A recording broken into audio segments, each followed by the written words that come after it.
조합제 TV 시청자 여러분 안녕하십니까? 2020년 12월 31일 오후 5시입니다. 올해도 이제 7시간밖에 남지 않았습니다.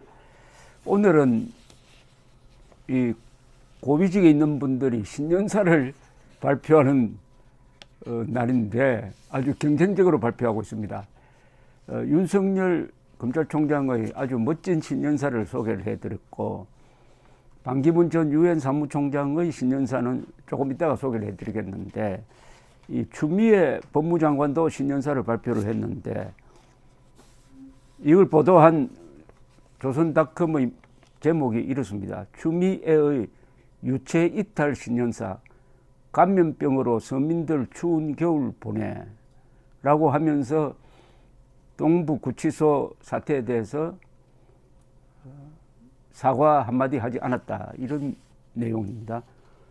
동부구치소 사태에 대해서는 차관이, 이용구 차관이 오늘 대책을 발표하면서 대신 사과를 했습니다. 끝내 추미애 법무장관은 이 큰 사건에 대해서 사과를 하지 않고 있습니다. 이것도 소신인 모양입니다.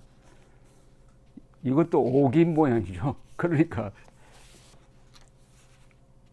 지금 900명이 넘었습니다. 동부구치소에서 살려주세요라는 비명을 적은 쪽지를 창문 바깥으로 흔들고 그것을 찍은 사진이 공개되고 하니까 이게 정말 대한민국에서 일어난 일이 맞느냐 하는 생각이 들고, 왜 이렇게 됐느냐 하는 원인 중에 하나가 돈이 없어서 재소자들에게 마스크를 제대로 주지 못했다. 그런데 이 오늘 대책 발표한 거 보면 이제 마스크를 제대로 공급하겠다고 합니다. 역시 언론이 이런 문제를 덮어주지 않고 이렇게 노출시키니까 이렇게 달라집니다. 언론이 사라진 민주주의는 있을 수가 없습니다. 언론은 태양입니다. 민주주의를 비추는 태양이 언론입니다. 물론 언론이 잘못 많죠.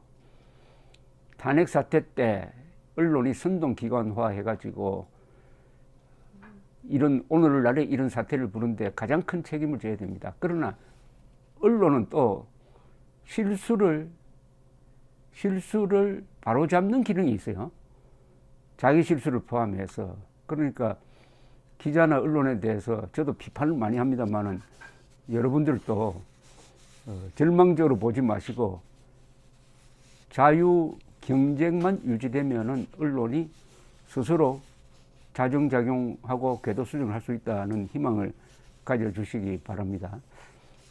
윤석열 총장의 신년사를 소개했으니까 공평하게 그 대척점에 있는 추미애 신년사도 한번 소개를 해드려야 공평할 것 같은데, 여러분들이 이 비교를 한번 해보시기 바랍니다.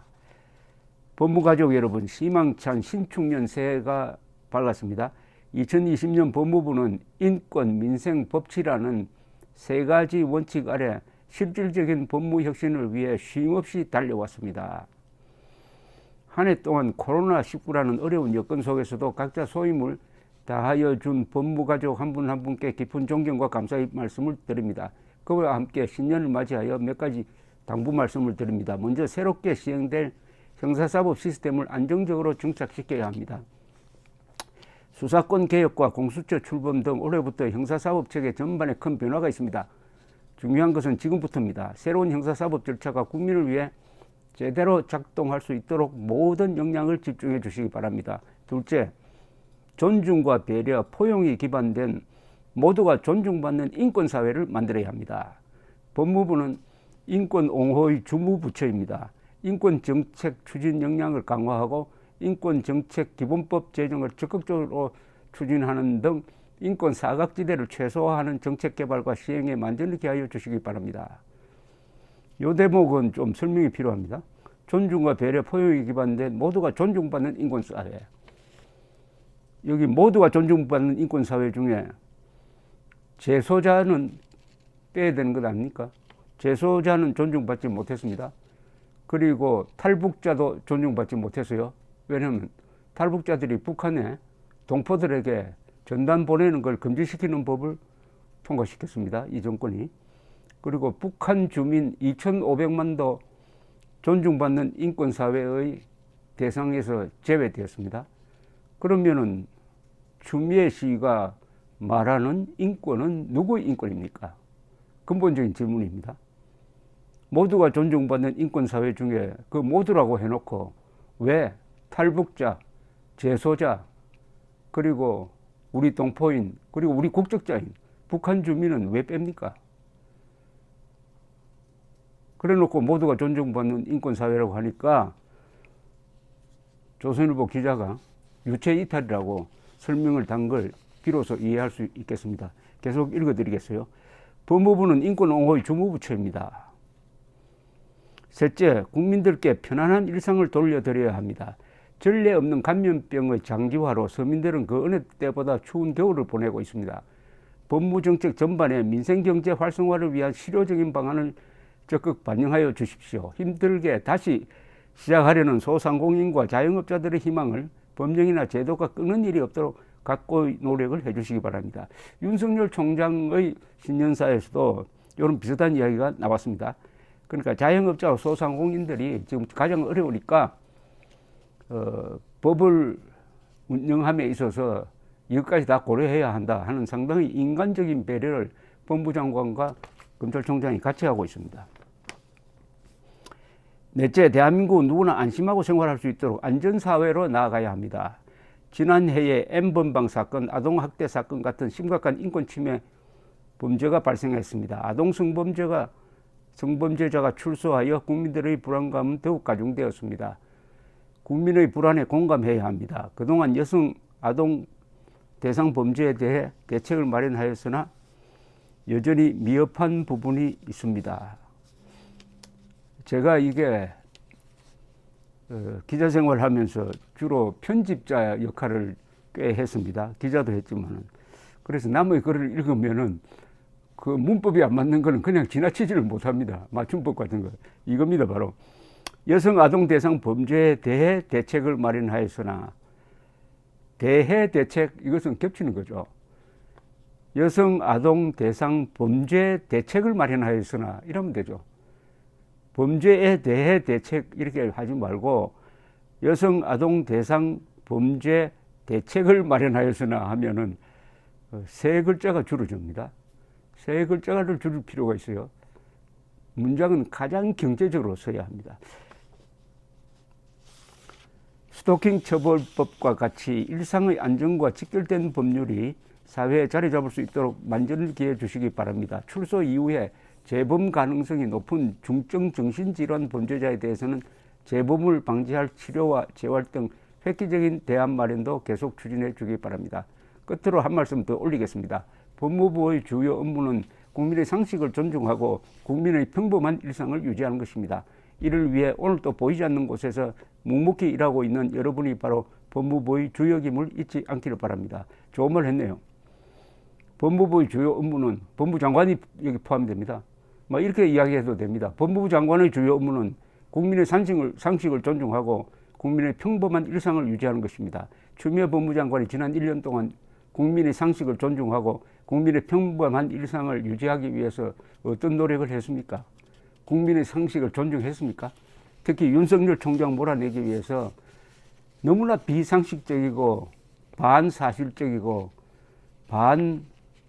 반법치적인 행동, 그리고 국회에서 무례한 거짓말, 그런 분이 말하는 국민의 상식을 존중하고 하니까 유체이탈화법이라는 말이 나올 수밖에 없다는 생각이 듭니다.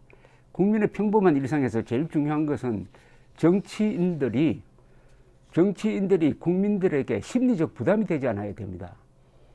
추미애 장관의 얼굴과 이름이 나올 때 국민들 마음속에 평온함이 유지가 되겠습니까? 아니면 짜증나겠습니까? 대통령의 얼굴과 장관의 얼굴이 국민들을 분노하게 하고 신경질나게 하고 짜증나게 하고 재떨이를 던지게 만들고 술잔을 뒤엎게 만들고 하면은 어떻게 됩니까? 왜 부담을 주느냐 이겁니다. 국민이 정부에 부담을 주는 것은 그건 할 수 없어요. 그건 권리니까. 그러니까 장관 되는 사람이 왜 국민들의 심리 안정에 부담을 주었느냐. 새해 복 많이 받으시고 여러분과 여러분의 가정에 언제나 건강과 행복이 가득하시기를 기원합니다. 법무부 장관 추미애, 이제 며칠 남지 않았지만은 또 이분 후임으로 지명된 사람도 그 전력을 보면은 가히 국민의 상식과 국민의 평범한 일상에 상당한 해를 끼치지 않을까 하는 생각이 미리 듭니다. 이 추미애 씨의 이 글에는 별로 감동이 없습니다. 이걸 우선 본인이 쓴 것 같지가 않아요. 그러나 윤석열 총장의 신년사는 본인이 쓴 듯합니다. 그리고 남이 써왔더라도 그걸 확 꽂혀가지고 결국 자기 것으로 만든 느낌이 듭니다. 윤석열 총장의 신년사에는 어떤 상당히 웅장한 비전이 들어있습니다. 그리고 법 철학이 들어있어요. 그리고 헌법 정신이 들어있기 때문에 그 글을 읽으면 상당히 힘이 생깁니다. 또 논리무장도 되고 가르쳐 주는 바가 있습니다. 그러나 추미애 장관의 이 신년사는 그냥 형식적입니다. 그리고 꼭 말해야 될 말을 안 했습니다. 윤석열 총장 몰아내는 게 결국 실패했다. 여기에 대해서 국민들에게 심려를 끼쳤다. 이거 꼭 이야기해야 되는 거 아닙니까? 그러고 구치소에서 이런 비극이 일어났다. 이 두 가지는 이야기를 하고 신년사를 해야 올해 마무리가 깔끔하게 되는 게 아니었나 하는 생각이 들었습니다. 감사합니다.